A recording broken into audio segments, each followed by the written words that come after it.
the absurd reality that a person like Trump, a mentally deranged person full of megalomania and complacence, the person who is chastised even by American people as commander-in-chief, Lion King, President Evil holds the nuclear button.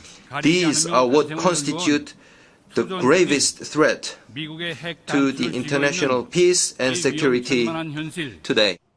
Of course, that was yesterday when we gave the podium to the foreign minister of North Korea at the UN. And then shortly thereafter, our president, Donald Trump, tweeted this. He said, just heard foreign minister of North Korea speak at the UN. If he echoes thoughts of Little Rocket Man, the nickname for Kim Jong-un, they won't be around much longer. Let's bring in Fox News. A retired four-star General Jack Keane, a former Vice Chief of Staff of the U.S. Army and the chairman of the Institute for the Study of War, and, of course, a Fox News military analyst. General, always good to have you on. Good to see you. Oh, it's great to be here. Thank you. So we've heard those two responses. We'd love yours this morning.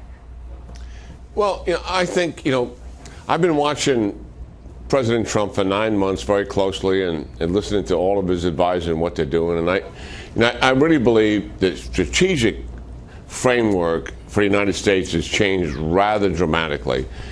He is putting the United States back on a global stage as a world power, promoting peace, prosperity, and stability. And he's reassuring our allies in the Far East, in the Middle East, in Europe, and also in South America. And then he's wanting, and this is where we are now, he's wanting to confront our adversaries in a way that the previous administration has never done.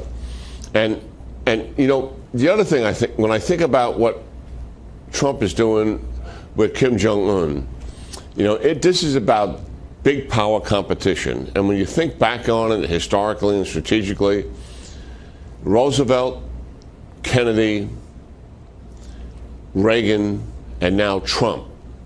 And it has to do with, the occasions that they were dealing with. Not as much as about them, but they were given historic moments to deal with. And they all understood the same thing, that big power competition was a fundamental test of will.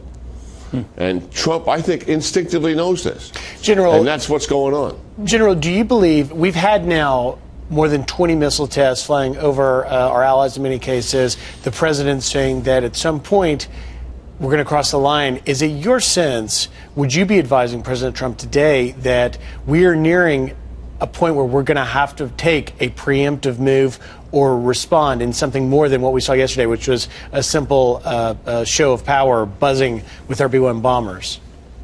Yeah, I mean, what happened here is the Kim dynasty, 3 presidents permitted nuclear weapons, and Kim Jong-un recalculated during the Obama administration that saving his regime by pointing nuclear weapons at South Korea wasn't sufficient. So he decided he wanted to be like Russia and China and point nuclear weapons at the American people, nuclearized ICBMs.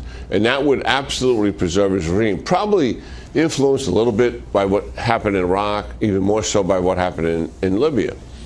All that said, Obama, I believe, took the military option off the table, and Kim Jong-un knew that. Trump has put the military option back on the table, and the recalculation is taking place, and that is why China is complicit with the United States' request that all nations who are dealing with North Korea have got to shut down trade, and China has agreed to that. That's never, ever happened before. So the threat of Trump using the military option is in the head of President Xi, and it's in the head of Kim Jong-un. We'll see what happens in the future. Great point. I mean, the credible threat of military force is required if you want to get anything done.